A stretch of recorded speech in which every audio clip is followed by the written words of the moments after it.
Russian President Vladimir Putin is throwing everything he's left at Ukraine, launching a major summer offensive that he hopes will see his side gain ground and push on to victory. But many experts around the world, including some within Russia itself, are calling this move a massive mistake. A mistake that might prove to be Putin's last, before both his invasion and his regime suffer a complete collapse once and for all. The ongoing summer offensive is one of the biggest and most aggressive Russian maneuvers since the war began. Huge numbers of troops have amassed in key regions along the front lines, launching repeated assaults on Ukrainian towns, villages, and even important strategic cities like Pokrovsk, which is seen as a crucial logistical hub for Ukraine. This has helped the Kremlin make some gains on the ground. It finally announced the complete capture of Luhansk at the end of June, having held about 99% of the region for several years. It reportedly also controls over 2/3 of the Donetsk region, which has been the primary battleground of the war so far, with almost non-stop intense back-and-forth fighting. There, the Russians have finally managed to take territory around the strategic city of Konstantinovka. Ukrainian soldiers are still valiantly defending the city, but are slowly being surrounded to the east, south and west. Russian forces have also made their first entry into the Dnipropetrovsk region in eastern Ukraine, as well as striking the Sumy region with a 50,000 strong force. To support its offensive maneuvers on the ground, Russia has also ramped up its aerial bombardment, sending record quantities of drones and missiles over the border to target Ukraine soldiers and civilians. The number of drone strikes seen in the summer months of June and July is around 500% higher than those of previous months. June alone saw well over 5,000 drone strikes in total, with July on track to match or exceed that number. The drones in question are mostly Iranian Shahed-style models, but Russia also launches decoy drones designed to distract and disrupt Ukrainian air defense systems and waste valuable resources like interceptor missiles, as well as other varieties of deadly kamikaze drones. The Kremlin has also invested heavily in drone production to help fuel these increasingly enormous attacks. It's built new drone factories in the hopes of churning out thousands of domestic drones each and every month, and that could lead to even more intense attacks for Ukraine's defenders to deal with in the weeks and months ahead. Indeed, on July 4, commander of the Ukraine Unmanned Systems Forces, Major Robert Brovdy, suggested that Russia's increasing drone stockpiles and production rates could soon lead to attacks involving 1,000 drones at a time. More recently, the head of the German Ministry of Defense Planning and Command Staff, Major General Christian Freuding, made an even more troubling assessment, estimating that Russia could be able to launch up to 2,000 drones in a single strike before the end of the year. The Institute for the Study of War agreed, writing in its July 20 Russian Offensive Campaign Assessment. Russia's increased production capacities in recent months have allowed Russia to dramatically increase its strike packages in a relatively short period of time. Russia rarely launched more than 200 drones per night between January and May 2025, but then increased the peak number of drones launched in one night from 250 in late May 2025 to over 700 in early July 2025. Russia's use of one-way attack drones in nightly strike packages grew at an average monthly rate of 31% in both June and July 2025. ISW assesses that Russia may be able to launch up to 2,000 drones in one night by November 2025, should this current growth trend in drone usage continue. On the face of it, these are all very concerning facts and figures, but they only tell part of the story. The other part is that for all its posturing, propaganda, and intensive attacks, Russia is still struggling to gain ground in many of the areas it's targeting. Thanks to Ukraine's extraordinary defensive efforts, supported by allies across the West, Russia has little to show in return for its summer offensive so far. Statistics show that the Kremlin is gaining less than 6 square miles a day. In the past year, it's taken 0.01 square miles for every dead Russian soldier. And even though that pace has quickened in recent weeks, it will still take Russia literally decades, with some estimates suggesting anywhere from 80 to 90 years in total to conquer the country in its entirety. Even if Putin only wanted to take the 4 regions he originally targeted, namely Luhansk, Donetsk, Kherson and Zaporizhia, that will still take several more years of effort, with estimates suggesting complete capture of all 4 wouldn't come until 2029. And time isn't the only price Russia has to pay for its limited gains. It's losing huge number of troops on a daily basis too. Estimates suggest that the country may have up to 1.3 million casualties by this point, with up to 350,000 deaths. Some sources suggest that over 30,000 Russians have already been killed since the summer offensive kicked off at the beginning of May, which just goes to show how disastrous the campaign has been thus far. Yet still, Putin pushes on. The Russian president undoubtedly wants Ukraine and the wider world to see this big summer offensive as a show of strength, a demonstration of the full force of the Russian army. But it can also be viewed as a sign of something else: desperation, the last roll of the dice from a man who knows his time is running out. Because Putin's time most certainly is running out, in more ways than one. Firstly, he's not the youngest of men and is currently approaching his 73rd birthday. While there is a history of longevity in his family, his father lived to the age of 88, while his grandfather died at 86, time will catch up to Putin eventually, as it does to all. The ongoing stress and turmoil of the war will likely have taken a toll on his health as well.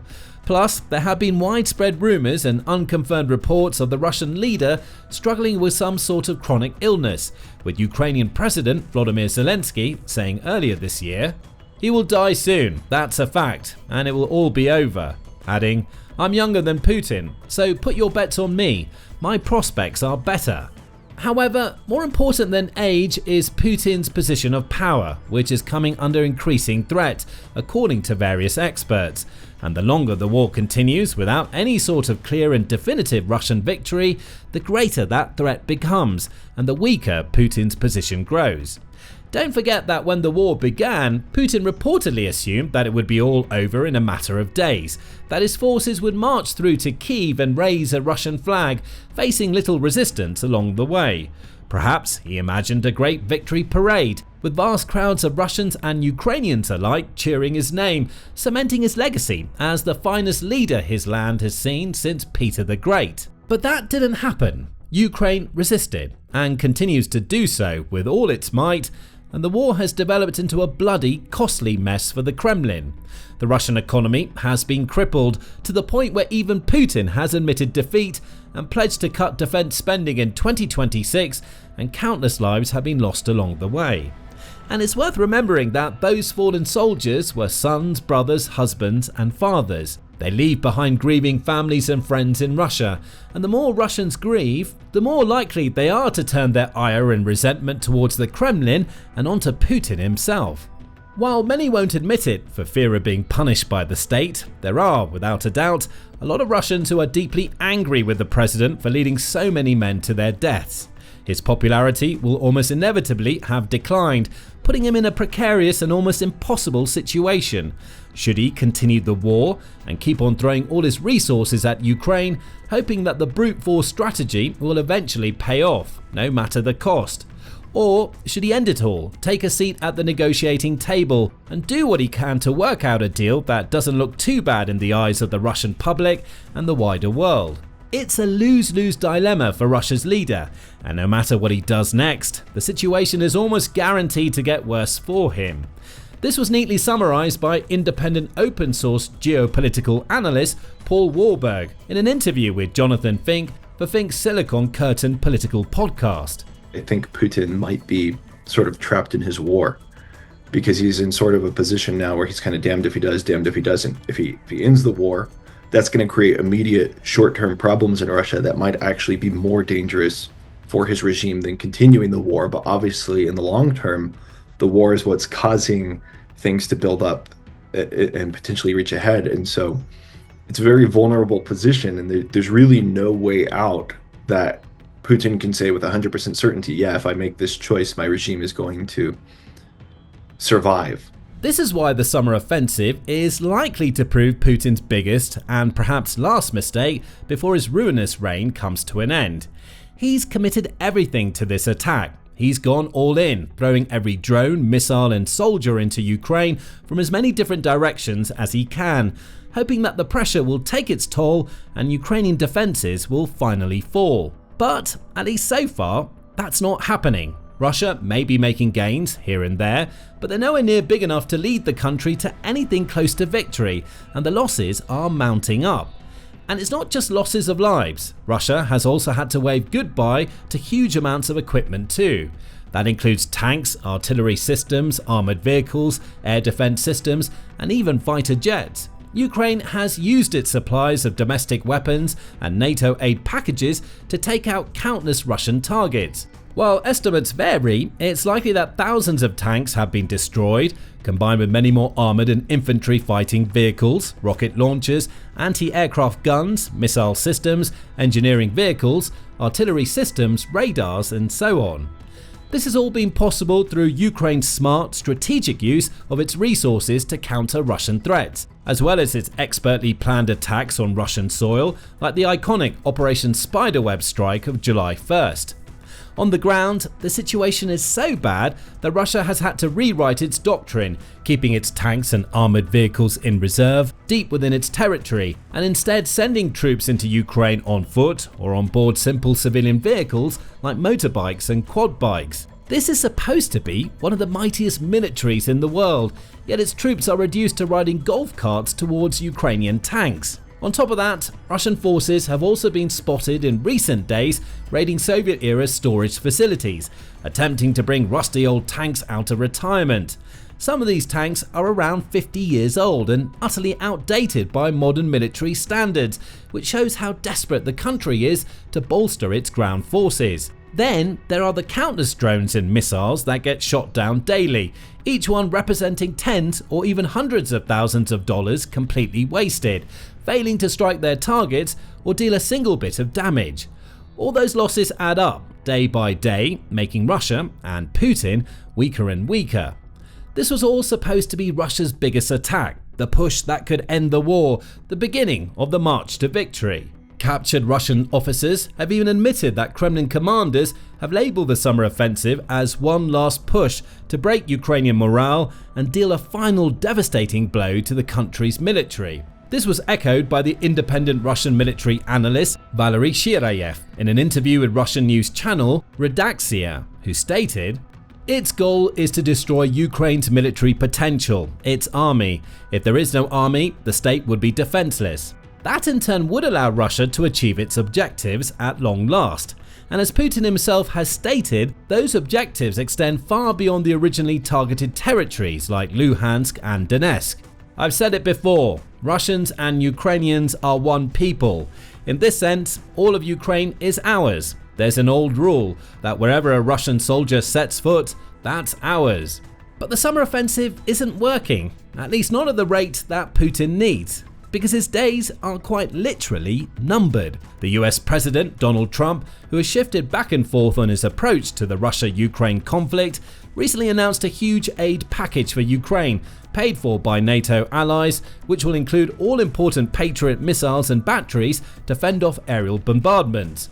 Trump also set Putin a strict 50-day deadline to end the war and agreed to a peace deal or face some of the biggest tariffs in history. Those tariffs would affect not just Russia, but any country that continues to do business with it, like China. They have the potential to bring the country's economy to its knees in record time, putting Putin in an even more perilous position.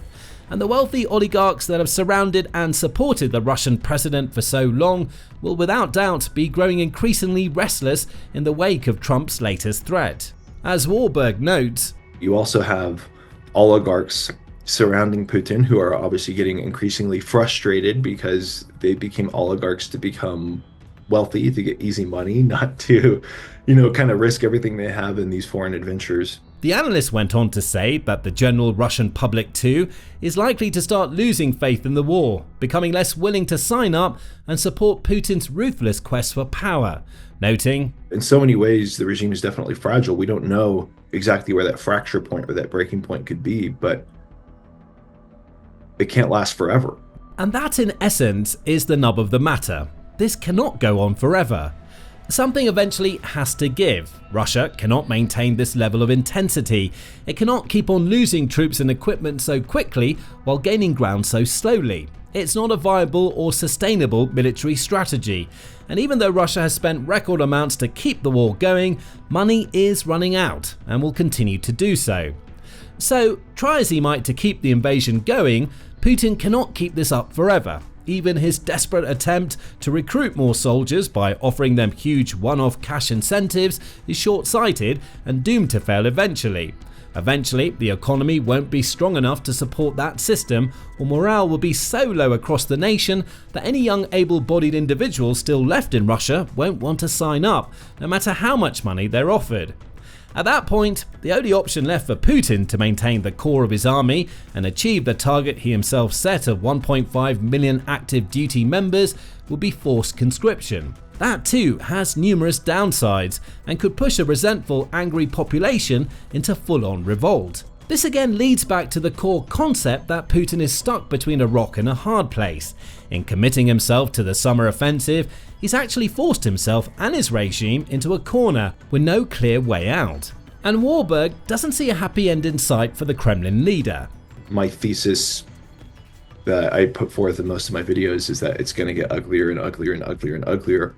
And Russia is going to have to come to a point of basically total military defeat or point of regime change for this to ultimately be ended, unfortunately. It's not only Western or pro-Ukrainian voices that are making these claims. Even within Russia, hardened nationalists are speaking out against the Kremlin and predicting a bleak future for Putin. Igor Girkin, for example, also known under the alias Igor Ivanovich Strelkov, is a Russian army veteran and former Federal Security Service (FSB) officer. He played a pivotal role in Russia's annexation of Crimea and in the Donbass War. Despite his pro-war stance, he's repeatedly criticized the Russian military and leadership for what he perceives as incompetence and inefficiency, which led him to being arrested by Russian authorities. Earlier this year, he wrote a lengthy statement that was translated and paraphrased by Jonathan Fink, arguing that Russia had no chance of winning the war due to its failures so far and a lack of strong leadership, noting, "We are ignoring the growing threats. Nothing good awaits us either now or in the near future." Another Russian pro-war commentator, Maxim Kalishnikov, echoed Girkin's words. Kalishnikov, a writer and political activist, famously founded a movement in 2023 called the Club of Angry Patriots, which was made up of various Russian nationalists who were critical of their government's inability to win the war in Ukraine.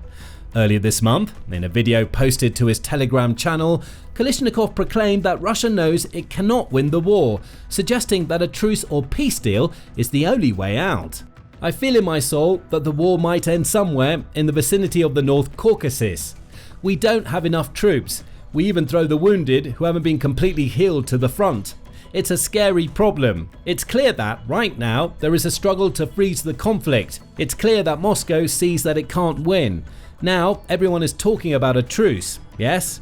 When even major nationalists and pro-war commentators can see that Putin's efforts aren't working, it's a seriously bad sign for the Russian president.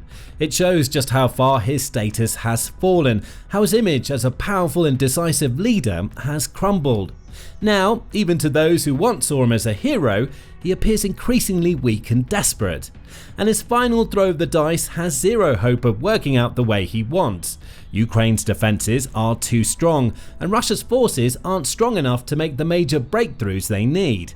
The tactics are failing. Chaos is spreading throughout the Russian ranks, and no matter what extreme measures Putin resorts to in order to prop up his weakened regime, a complete and utter collapse seems more likely and imminent than ever before. Now, learn more about Putin's desperation in our in-depth assessment of how Russia simply cannot win this war, or how a former Russian Prime Minister has predicted the president's downfall. And finally, subscribe to our trusted news channel too for more timely updates and informative insights from the front lines and beyond.